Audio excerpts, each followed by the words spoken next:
Hey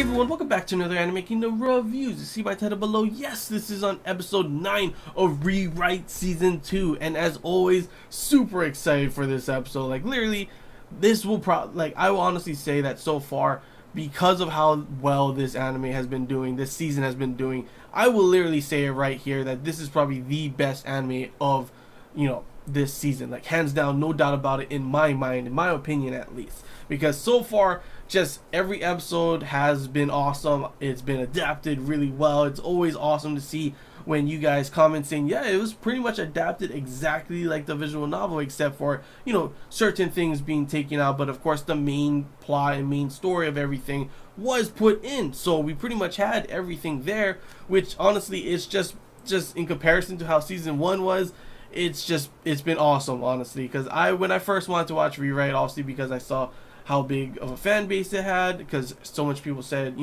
how good this visual novel was, one of the best visual novels. And like, I even had a friend that is a visual novel reader as well, and he recommended it. So I was like, yeah, I want to see how this is for sure, And season 1, honestly, in my opinion, like I keep saying, it's kind of repetitive at this point, but it's true. Season 1, it wasn't horrible. I'm not gonna say it was horrible like some people did, and some people probably still think, but it did not live up to expectations on what it could have been, and it was really rushed, really confusing for anime watchers only, especially.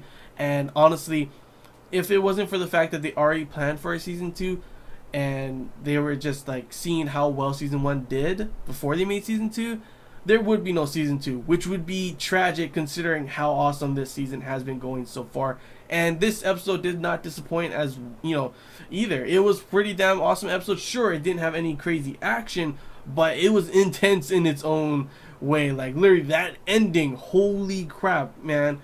This episode had some double agent stuff. We got to see some more of Akane. We got to see Chihaya, which is pretty awesome as well. I know you guys say she's not an important figure in this, but it was still cool to see her. We got to see, of course, that ending, which I'll get to a little later. But a lot of this episode was a really good build-up episode to what's gonna come. Because so far, every episode has been just pretty damn crazy, but in my opinion, there hasn't really been like a episode to have any build-up. This episode was definitely a build-up episode, but it still did a really good job at entertaining in different ways and definitely making me interested, at least, because the whole double agent part was pretty damn crazy, I gotta say. And it's kind of weird that I keep thinking, like, the double agent thing, the whole thing that he was trying to do was to stop the whole conflict between Guardian and Gaia, which will create fond memories or something like that for Kagari, to which, of course, he doesn't really do anything on Guardian's side, but I guess that kind of makes sense because Guardian is, united at least. Gaia is not, obviously, because it's split between the Suzaki faction and, of course, the Saint faction with Kashima Sakura. So I guess, yeah, you would have to, fight between them and get them one side to win over the other. But of course, that isn't as easy as it seems, obviously, in this episode. As you saw, sure, he seems to be, gain up higher in the rankings with Suzaki and everything. Of course, there was that whole meeting that he had with Kashima Sakura, but of course, because of that meeting, he ended up getting to learn more about the key, and because of that, he ended up getting to see the City of Stone kind of thing, which is pretty crazy to see, pretty crazy of, like, what that, Suzaki guy is trying to accomplish. He's not even trying to, the whole key thing with, Sakura is planning on doing, of course, is to destroy the world. He's not even trying to think of a way to stop that. He's just thinking of a way, like, to make this artificial afterlife, is what he said. So it's like, oh, so you're just the kind of guy, he just wants to survive. He gets, like, a couple thousands of people, tens of thousands of people, or did he say under 100,000, something like that. I mean, that sounds kind of a lot, but in terms of how many of the population of the planet is, that is nothing. And he's like, oh yeah, we'll be able to have, bring a whole ecosystem in here, and sure, it'll be kind of backwards compared to how it is now, but they survive kind of thing, pretty much. And that's his goal. That's his entire goal. So I'm not really too sure on, like, he's not really trying to stop Sakura. He's kind of giving up in a way, or I guess this is his contingency in a way, but it seems like he's putting all his eggs in that one basket pretty much. And obviously, that could succeed. You see what's going to happen in this episode. that he finds out, of course, about who's going to be the next saint, who's the successor to Sakura, to which, of course, we already know it is Akane, to which she was super cute in this episode. That one time when, what's it called? Kotaro puts his hand on her head and like, oh, you meet some friends, and she's all blushing and everything. I mean, it's always funny to see her, clicking her tongue and everything, but it's super cute when you see her blushing like that. Like, I want to see more of Akane for sure. And it was pretty cool to see Chihaya as well, considering I know you guys said she's not like an important character, and I mean, I'm not too sure how much they're even going to show of her, but it was just cool to see that they had shown her in this at all. So I'm wondering if they're going to show like the other girls as well later on, just like a little cameo kind of showing, or if this is just because obviously she is with Akane, she's supposed to be with Akane, so I guess that's it. I'm not too sure. But yeah, his job, of course, was to, of course, get take away Akane and take away Nagai, to which, of course, we finally see where Nagai went. Of course, her memories are all gone, so she's not going to recognize him, even though, I mean, no one recognizes him because of his changing his facial structure kind of thing. But still, she's completely a different person now, and the job was, of course, to take her and to take Akane away, to which, of course, he ends up telling Sakura his plans and everything, thus, ruining the whole thing. And of course, he gets pissed off at himself because he let that happen, but he obviously wanted to save, I'm not too sure if the person he wanted to save was Nagai because he was friends with her before, or is it because of Akane? It could be a little bit of both kind of thing, obviously. And then, of course, this is where we get into the whole Kagari part. The whole Kagari part in this one is like, throughout this episode, she's still kind of confused on humans, doesn't understand the heart and everything, doesn't understand why humans are willing to just like pretty much, put the whole hope of the future away as long as they could, have a nice life now kind of thing. They don't look to the future. And I mean, yeah, that's how humanity is, and obviously she doesn't understand that.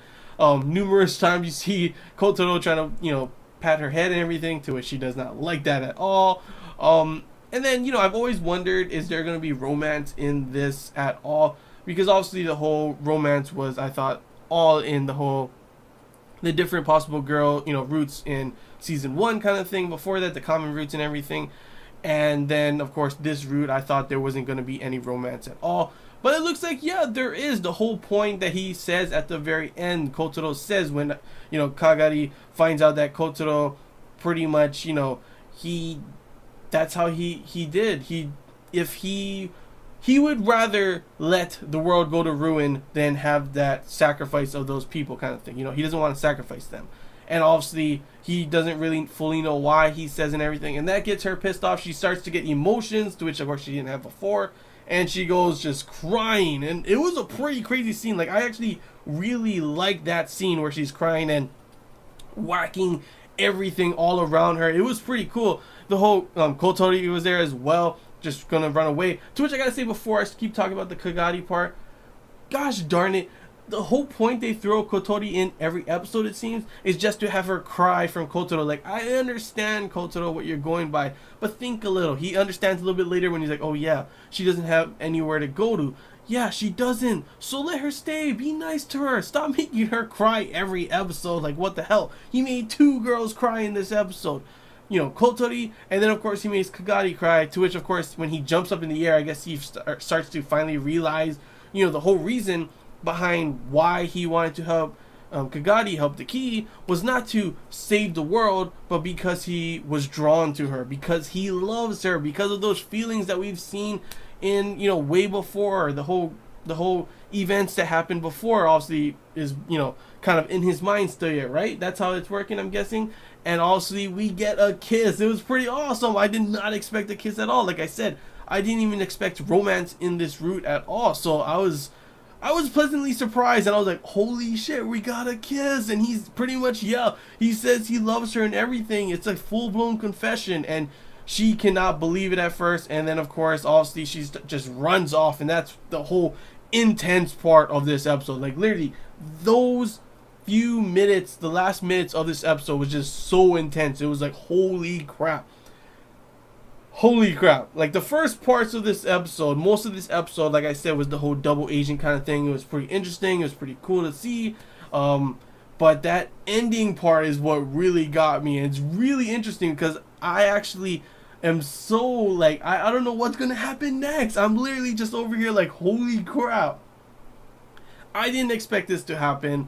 Now I don't even know what's going to happen, how everything's going to work. Is this the fond memories she was speaking of before? Maybe now that she's experiencing these emotions, now that she's experiencing these memories of, you know, like with Kotaro kind of thing, is that the fond memory she needs to save the planet? Is it not really, you know, stopping a conflict or something? Because that never really made sense to me in the first place. So this actually makes more sense, and it's obviously confusing for her, and he's going to have to go run after her and everything. But still, it's pretty crazy because there's still a whole bunch of things. There's still the whole thing with Guardian, if there's anything left over there. He still has his double agent kind of thing that he has to work out at Gaia. He has to worry about Kagadi. He has to worry about like a whole bunch of other things. And literally, I do not know where the direction of everything is going to go at the moment. And I'm definitely excited. As an anime watcher only, I am super excited to see what's going to be happening next. Because so far, every episode, I will say, the ending of the episode always completely throws me off on what I think is going to happen next. Like literally, it's like one moment I think this is going to happen, and the next moment at the very end of the episode, it's like, oh, okay, so that happened. Yeah, awesome.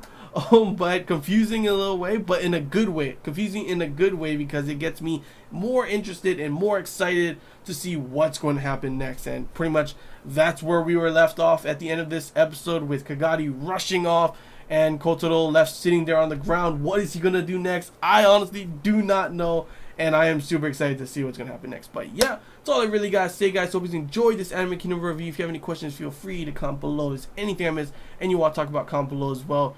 And as always, anime watcher only, how did you feel about this episode? Were you super hyped up and, you know, did you feel the intense emotions that happened in the last part of these episodes? How did you like the whole double agent parts? How are you liking this episode so far in comparison to the other ones? Feel free to comment below your thoughts. And as always, this is one that I'm super, like, I always love to hear from you guys, the visual novel readers. How was this adapted? Was there anything missing? Was, you know, there anything that they did better than they did in the visual novel? Like sometimes you guys say there are. And overall, I just want to know your, you know, opinions and thoughts on how this episode went and how you think things are going to go on in the future without spoiling anything, obviously, because I do not want to be spoiled, especially for this, because so far every single episode has just been so hyped, and I want to be surprised as I have been for every single episode so far, like, you know, how I've been so far. But yeah, that's all I gotta say, guys. So hope you enjoyed. If you did, don't forget to leave a like. If you haven't already, feel free to subscribe for more content. And until next time, guys, see ya.